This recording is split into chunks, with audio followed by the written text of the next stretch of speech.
this historic journey, the next major test is the one about 30 seconds away now. Re-entry into the Earth's atmosphere, 24,000 miles per hour. Facing 1 minute until entry interface. 1 minute or so. We can take our countdown down now. Until the start of our 6-minute blackout. Integrity, 1 minute to a 6-minute blackout.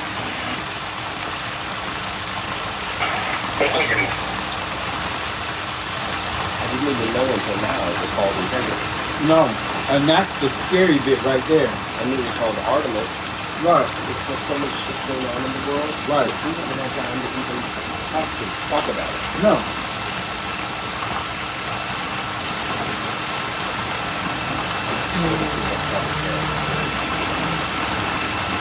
Again, the re-entry at any moment. We will not be hearing of the astronauts. 10 seconds till entry interface. No. Okay, here we go. Are you ready? Yes. And we have crossed the threshold, now entering the Earth's atmosphere. We're at 400,000 feet, traveling 34,800 feet per second.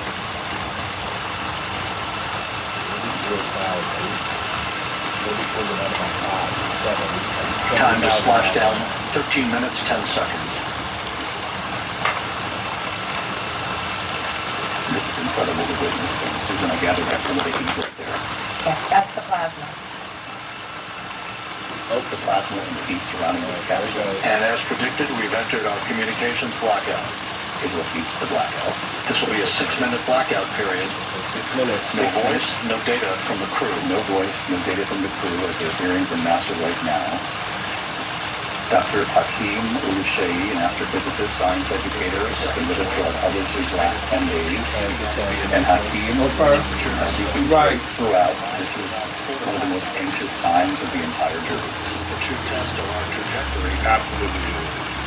I am sitting on the edge of my seat just like the rest of you, waiting to see the parachutes deploy and a safe splash. I know his face. I didn't know his name. In the vicinity of the splashdown. Let's listen back into NASA.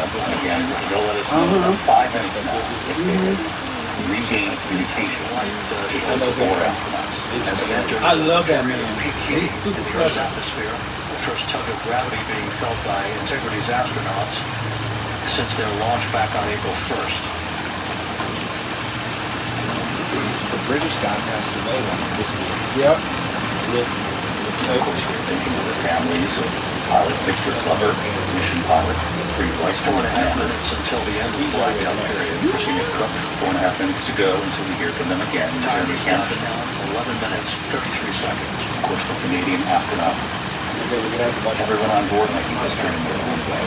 The first Canadian to join them in a mission to the moon. This is the first time in many decades since the Apollo missions that we have sent humans back to the moon, and they made their own history, traveling farther than any astronauts who went before them, going to the far side of the moon and seeing with human eyes parts of the moon that have never been seen before, and sending back messages of hope and those extraordinary images. Leroy Chow is one of my concerns Press about this. conferences. The astronaut. The support officer reports that the P-3 has acquisition on Integrity. About the importance of coming home for this Victor Glover himself. 3.5 minutes left in this blackout There period. you see it. God This is a damn. visualization of So this is similar to the simulation that we showed you earlier, only this one is from NASA. Let's listen. repelling of that heat on Integrity's heat shield.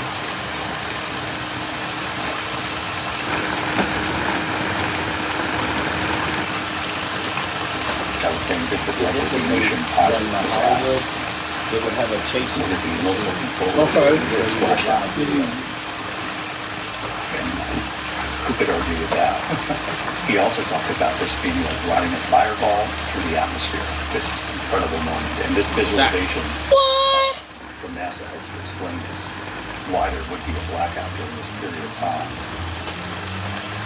The families of all of these astronauts. Flight Dynamics reports that airborne assets in the vicinity of the splashdown zone do have a visual on Integrity. Still 2 minutes and 40 seconds left in our blackout period. time to splash down, 9 minutes, 35 seconds. 9 minutes until splashdown. Lord, please, if I This make it to this. visualization, but if we could add Dave, our director in the control room. This is very nervous, right? At the Senior Air and Space Museum. And Trevor, Yeah, I am very nervous. I know it. But you know what? I think they're going to be okay. Yeah, big guess that. They made it pretty well so far, right? Oh no, Dad. Oh no, Dad. Look at the miles per Murph. That he keeps going up. 30 seconds after 30 seconds after 30 seconds after, what we've been seeing are generations of families experiencing something that many of these people have never experienced before. I talked with one man here, an 86-year-old grandfather. He said he remembers watching the very first space launches. He remembers the Apollo flights. He remembers those first lunar missions. It inspired him to become a pilot and an engineer. Now, after 45 years of his own flight, he's retired. He is back here tonight with his grandchildren watching Artemis. And then at the same time, we're hearing from young people. There's two people behind me here, Lena and Olivia. These are students at the UC San Diego who told me that they can't believe, when they learned about Artemis, they said, I can't believe it's happening in real life and not in the movies. That's how long it has been. What we've been hearing from family after family is that this is something that feels like a previous America would accomplish. Now, of course, we're in that tight window. Will it land safely? And of course, we know everyone's waiting on bated breath, but they're optimistic. No question about that. A lot of optimism, a lot of prayers across this country tonight as we watch and wait for Artemis 2 to emerge in communication. Stand by for communications from the crew. We should be out of the blackout period less than a minute from now. All right, let's listen. Less than a minute here to see if we can regain communications with the four astronauts on board: Victor Glover, Reed Weissman, Christina Cook, and Jeremy Hansen.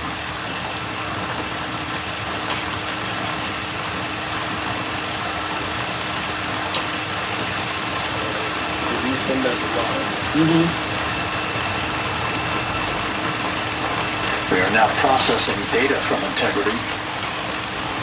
Oh no, it's a blackout. Right, Susan, that they are getting data. No communications yet with the astronauts, but they are receiving They're getting transmission data, so that's good. from Integrity. And this is a great night. Landing and support officer reports the small boats are en route to the splashdown target zone. The vessels carrying the divers, members of the U.S. Navy standing by to race to that splashdown zone. And Susan, tell us what we're looking at right here. It's the visual. It's the camera view of the re-entry. It's no longer a visualization. And it looks healthy. Right. So, get the mind Well, right. they mentioned On TV. 6 minutes. We knew they would be 6 excruciating minutes, particularly. Passing through 150,000 feet, our trajectory is perfect. We're getting intermittent views of Okay, Integrity. that's good. They're safe. Still waiting to establish voice communication.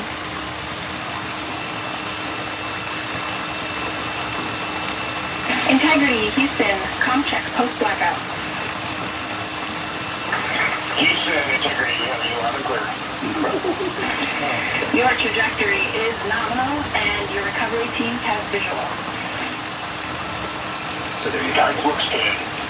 Thank the Artemis 2 Lord. responding No action for the enabled internal camera controller fail. to mission control. Big cheers from the viewing room here at Mission Control as voice communication reestablished with Commander Reed Wiseman. For America in a waiting world, Integrity is 5.5 minutes away from coming home. Well, it's not often you sit here at the anchor desk and feel chills. And this is certainly one of them. History being made tonight, Artemis 2. The first mission 1,000 feet now. in many decades, taking humans back to the moon. In fact, they've been farther than Range to splash down 19. 19 nautical miles until splashdown. We were expecting it at about 8:06 or so Eastern time, 8:07 perhaps. 3 minutes. Yay! They mentioned those divers were Yeah, already lots of people around the world are watching it, right? Oh, yes. clearly known Even Antarctica, here. right? I bet a billion people are watching this. How about Antarctica? Maybe. Actually, yes. bet Antarctica is one. Yes, wait with that. How about everyone in North and South Korea? Do you think they're watching that too? That maybe and now imagine watching it on that airplane up there. That would be so. Imagine your flight. Imagine you're on the airplane from Los Angeles to somewhere in Australia. We might even see it from the airplane. Everyone might be cheering on more. Everyone might be cheering when they see that, right? And there it is. What? At around 22,000 feet, you'll see the first parachutes here. Part of this sequence of shoots. Look how fast that thing is going. There it is. You can see a flash of something. Not entirely sure. That's some smoke. Big Shit. jettison. A flicker of something just above. You can see the jettison and then the bird shoots. Bro, that parachute is come on now. And they deploy at about 22,000 feet. Right, and they're the first ones to come out. There. Oh! And you saw a visual 2 times operator. But look how fast it's still going. Next up, We copy, we see them. Next up, the deployment of pilot parachutes that will pull the main chutes out. Time to splash down 3 minutes and 10 seconds. It's just incredible thing for human beings inside that capsule, right? We have just seen the far side of the moon and back to Okay, did you have the chance And what to a bomb go? we witnessed from them. Run away here. Perfect descent rate according to flight dynamics. No. The symbol of the heart in the photograph that they sent back, and they named one of the craters in the moon that they discovered themselves after Reed Weissman's late life Carol. She died in 2020 of cancer. They've been together for decades. And one of his fellow astronauts Passing through 10,000 feet. spoke of the moment Still on drones. because Reed couldn't say it himself. Though he was moved, certainly, but the astronauts decided, let's name it after your late life Carol. So many stories will share this. There's the second set right there. Yeah, that's the one that's going to slow down. Right. So that one that you We're at 5,000 feet. There it goes. Okay. The The cooler search and negative. recovery beacon has been activated on integrity. The search and recovery beacon activated for those Navy divers who are now racing to the site.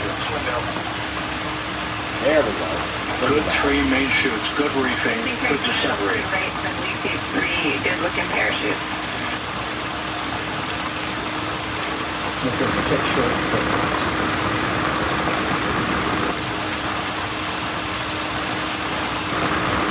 Just like you started. Cabin pressure indicates Right. no need for hydrazine check.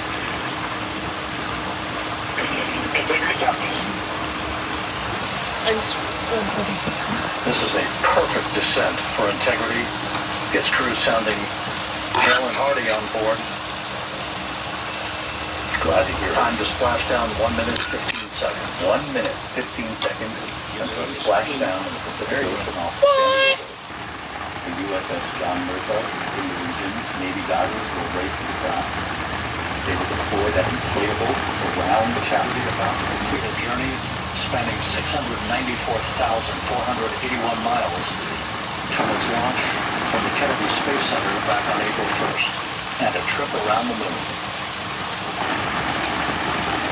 And the year have not been decades in this country. There are a lot of viewers watching tonight who remember this from the Apollo mission. With several of those missions, of course, a whole younger generation witnessing something that they've only read about in the history books.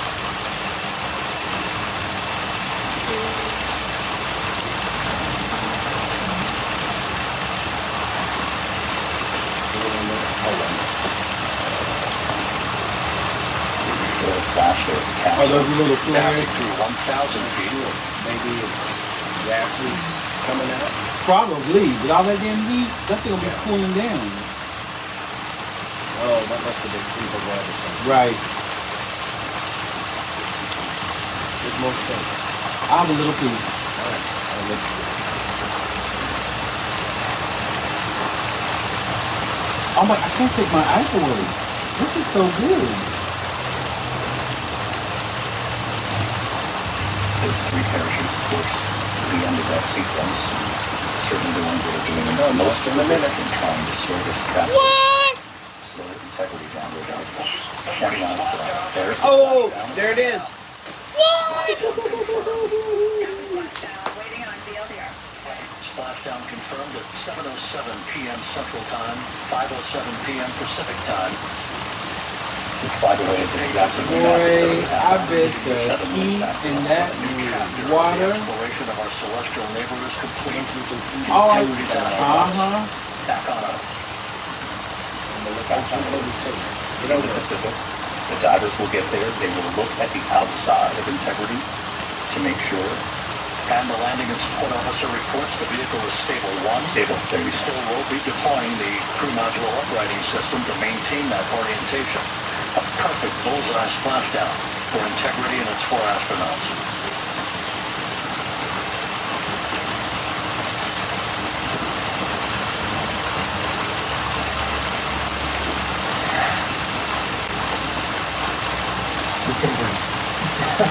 Yeah, we just want to see them now, right? And they will get to the craft, the divers, and as I was mentioning earlier, we just don't like to talk over NASA because they're so fascinating. I'm having fun listening in on them as well. But they will check the exterior of the capsule to make sure that there isn't any significant damage, to make sure it's safe to open the latch. Well, clearly, I mean, if there was a hole, that thing would have sunk by now. 47 seconds p.m. Central Time. We'll get that refined for you. Well, now they're just showing up. That's exactly when we said it would happen. 31 minutes, 35 seconds.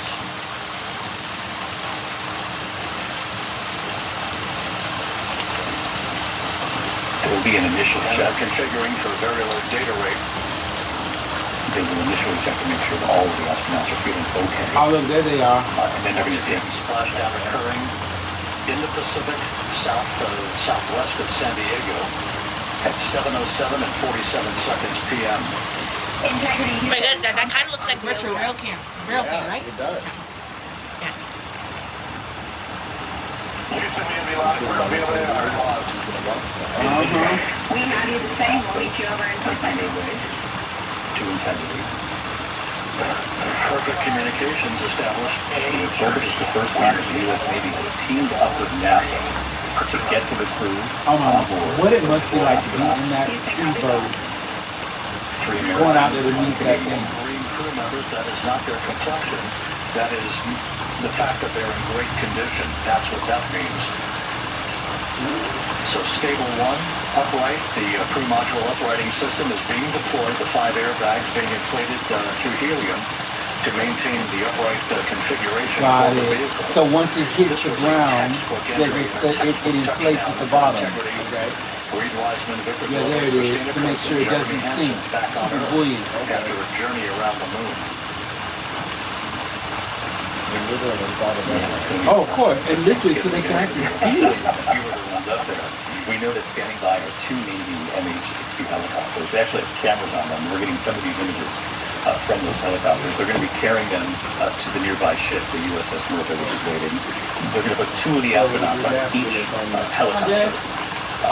And I believe Christina Cook is going to be the first to emerge. Do we know who will emerge from the capsule? Christina Cook is first. Yeah. She'll be first. Oh, I think Sophia left that. Oh.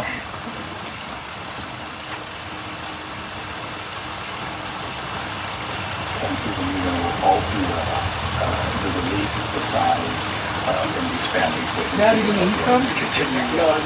I imagine there were tears from all of them. Every one of them. Tears of joy, of relief, of I'm not crying. You not crying? They Yeah, must have held their breath my tears might be very strong, right? Maybe. Yeah, my eyes might be. It's that- very cool. My eyes might be very strong. Wiseman reporting 4 green crew members, meaning they're all in excellent shape.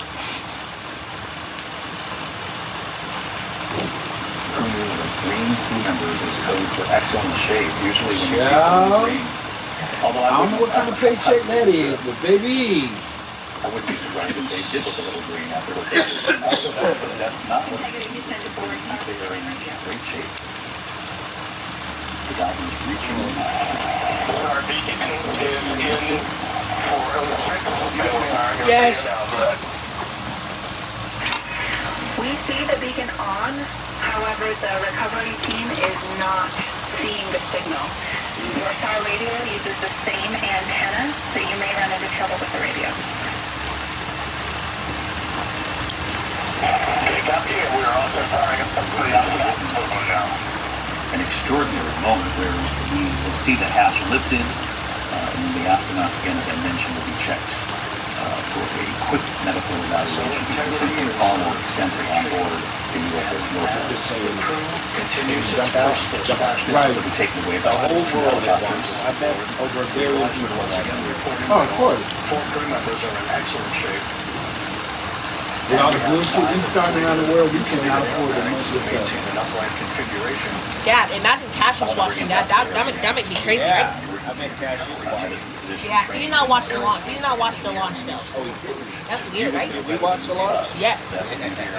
They're green, which means they're in excellent health. And we're hearing from the commander, Reese Weissman, who's in the capsule, who says the rest of the 3 are in perfect health. That's got to be great news for you to hear too, Dr. Anderson. Yeah, that's as good as it gets, and that's kind of the first evaluation of the astronaut crew. They all kind of look left and right, give each other the thumbs up. I saw that name. And when the first recovery team gets there and takes a look in the hatch, they kind of do the similar and make sure that everybody's feeling okay. Before, you're right, they go on to do more extensive medical evaluation and even a little bit of research testing as soon as they get their feet on solid ground again. They'll be given the opportunity to stay at a hotel in San Diego if they just want a little time to readjust before being taken to Houston. But Dr. Anderson, I gather they'll go straight to Houston. Look what they've just been through. Yeah, I think they're probably eager first to see their families, eager to, I think, greet the people of the world and just celebrate this exciting journey that people have been on. Cody Page also with us here tonight, National Geographic Explorer, professor of mechanical engineering at Columbia, and former director of MIT Space Exploration Initiative. Cody, I know you have studied all too well the re-entry and the stakes, and knowing that heat shield, the job it had to perform, and we have witnessed history tonight. It did exactly as NASA was hoping. Trouble with the SARSAT phone on board. But that's not an issue. What is more important is... Cody, can you hear me? Yes, yeah. It's honestly, I'm sorry, I was listening to that. Oh no, that's an issue. That's an issue. The whole mission, I feel like, has just been That's fine, incredible. right? That Okay. It could be it's fine. exactly how it's supposed to be. So the way that heat shield worked and the parachutes deployed and everything, the timing, it's a testament to exactly how perfectly NASA thinks these things. So exciting. It really is. Cody, thanks so much. Dr. Oluche also still with us. The anxiety gone? We wanted to check back in with you, make sure you're breathing okay. Oh man, I had a huge sigh of relief when I saw that third parachute that looked like it was having a little trouble. See, I said. Before, right? And now he's made it safely. It's really incredible news. Now we just wait to see the divers get to the capsule and open the hatch.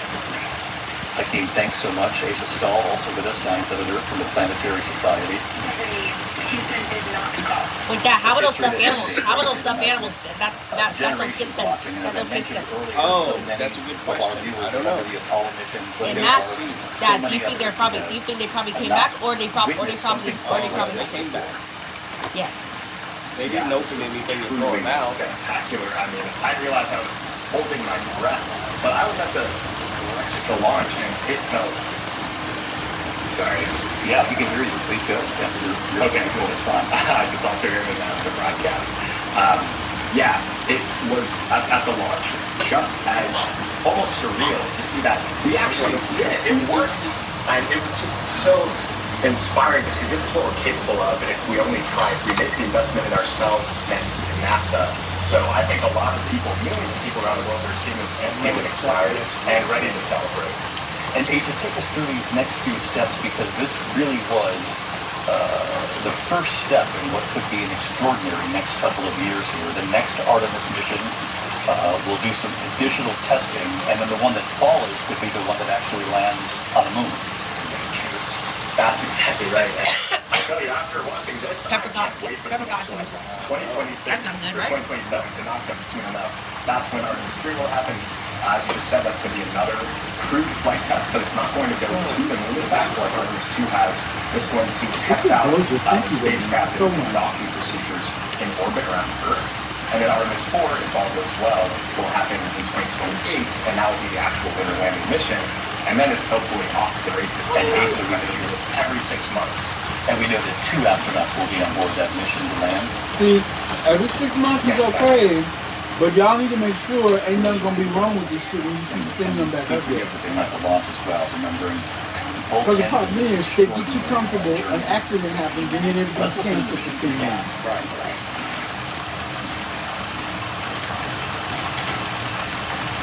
Oh no, the camera's going crazy. Oh no. Well, that's just a satellite. The camera might be happy, right? We just selected D/DE+30. No joy on Star Radio or Tempo. And stand by, we have the master driver on Star Radio. Please hold on. Hey Lily, excuse me, hey Jackie, we just got the master driver on Star. Now that is an expensive thing. Because I can't imagine what that thing actually can do. And the money it costs for just that capsule. Look at that, look at. I know, how cool is that? The boats are here. If you are happy with your call with Master Diver, you can go back to the 15-minute hour. The fast boats circling integrity right now. Okay, stand by. Yeah, we'll confirm here in a second. The crew on board integrity coordinating with the flight control team in Houston here in mission control on the timing of the power down of the vehicle, which will be the precursor to the recovery teams approaching the spacecraft. There are no issues with integrity. We've had a bit of everyone on all those planes up there are probably watching, right? Oh, you think so? Yes. Yeah. Could you imagine seeing that? From an airplane? Yeah. Yeah, that'll probably be very easy for a plane from Los Angeles to Hawaii. Yeah. Not from Atlanta to Hawaii. That would be very hard. Maybe from San Diego to LA. That would be easy. That would be very easy, right? And there might be one happy right now. Everyone might be cheering on there. Everyone might be like, Standing by in Southern California. Well, I'm not sure if you heard the sonic boom, but off in the distance in the ocean, there was a picture movement. Did you hear the sonic boom? I did not. Did you? No. Teal, did you hear it? Teal, did you hear sonic boom? We're hearing it, unfortunately.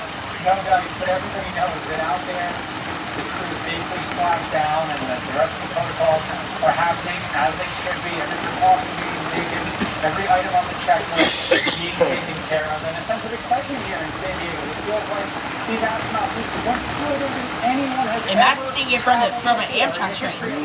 That might be very hard because Amtrak trains are on bad. Southern California, people are pretty excited about that here.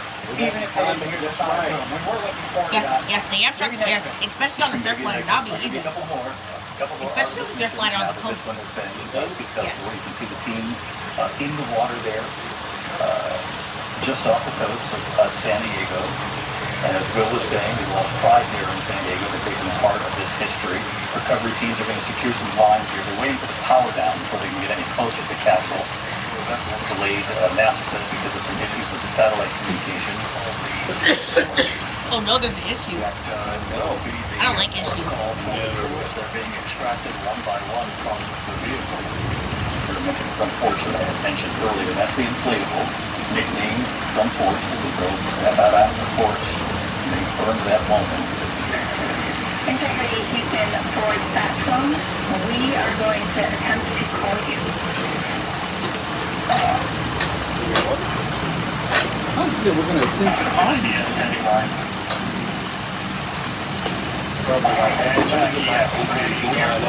Right.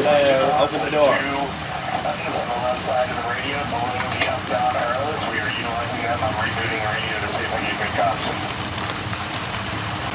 See, they have problems with their internet too. We copy all, and just to confirm. Like us, right? Like us, right? Just like us. Yes. Even though there's a tower over there, right? I know it. Yeah, 4 towers nearby. I know. NASA astronauts are just like us, rebooting to try to regain communication here before they can power down Susan, and that's then the moment when the divers can really do that. Right. It's like a power cycle that you do at home when your Wi-Fi isn't working, to say certain things like, to have come this far and everything work well, and this is the thing that is delaying and getting out of the capsule is almost comical. But I remember in the Apollo days, it was the same. Once the splashdown, any number of things could still go wrong. So, like I said, families aren't going to grieve until they're out of the capsule and on the ship. Which will happen soon.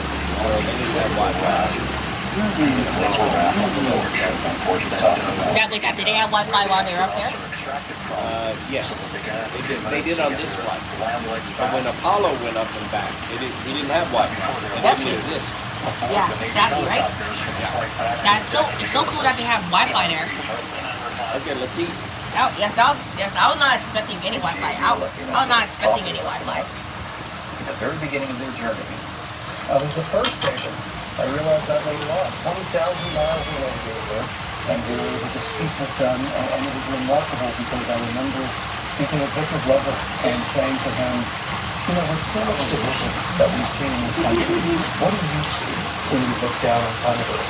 And he said, I see one humanity.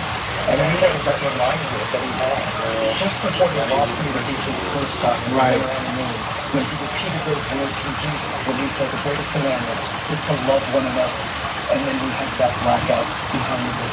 It was remarkable to hear the whole human stories. no question about that. I mean, we have to see totally Everybody in the times that were in and sort of they were. all the stuff that we also take in on a daily basis, and they knew that what they were doing was hopefully achieving the sort of history and the journey to the moon and back, and they certainly have done that. And they were in this most recent press conference that they did on the eve of their return, very clear that while we have enjoyed these images and seen those moments, Me and Rob and Heather were talking about this when we were in brothers and London. sister And on that capsule. I was telling Heather, I was listening to this podcast. I don't remember what it was random. They said they had so much more. The woman was talking about, and I'm just like, girl, make it funny. But she was talking about how she went to London, and it was Roger Federer. No, it wasn't. It wasn't Roger Federer. Djokovic. And she was saying he was playing the Spanish girl. The Spanish guy was the underdog. And she said, and Federer was the favorite to win. And then when she said she didn't realize that he really didn't like Djokovic. And she said she was watching the game and she said she was talking to her husband. And her husband said, and she goes, I don't know. She said, I'm sitting in the stadium. Right. She said, people are not rooting for him. And she said, and no matter how hard he played, all the tricks that he pulled, he could not pull it off because the audience was not rooting for him to win. And she said, I had an epiphany when I left that game. She said, because I lost to him. She said, but one takeaway I took away from that, in my life, I do not want to play or be in a stadium where an audience is rooting for me to win. And I went, damn. And you know what? No. But what you need to be aware of in space together, we decided its name. One of the craters we discovered was seen with our own eyes after Carol. we all really, I'm so not, I can't believe what I just saw. When you try, until you realize they're not. Right. And I think I just spent some more time with the entire workforce, the years, the effort, the late nights, all the hard work across the country. And when you realize that, you have to do something different. Because I was listening to her, I'm just like, girl, make the point. But when she made it hit home, when she landed that, I went, wow. She said, I am done playing in stadiums where the audience is waiting for me to win. Yeah, so grateful to the Navy and sailors that are here, the NASA teams, and this is a joint effort that's on their way right now. These recovery forces are getting... Tio, you did it, Tio. Did he get it? Yes. It's so cool.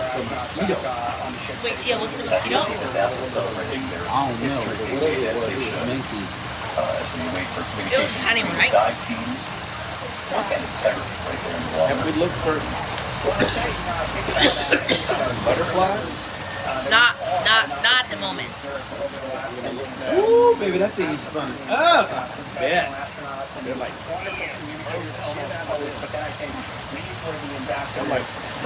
one of our states that we sent out there right now, and I can't imagine.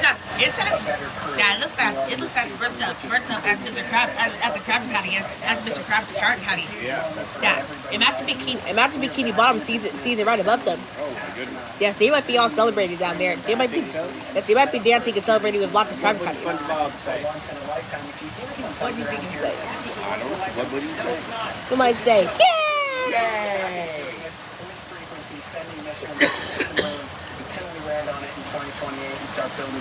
I love that. He said that we are back in the business of traveling to the moon. Just a few moments left for this special award. And Susan, I just wanted your thoughts. I love that he said they were ambassadors of humanity, going to the moon and back, and now they've come back and they've really taught us all, reminded us all what unity really looks like.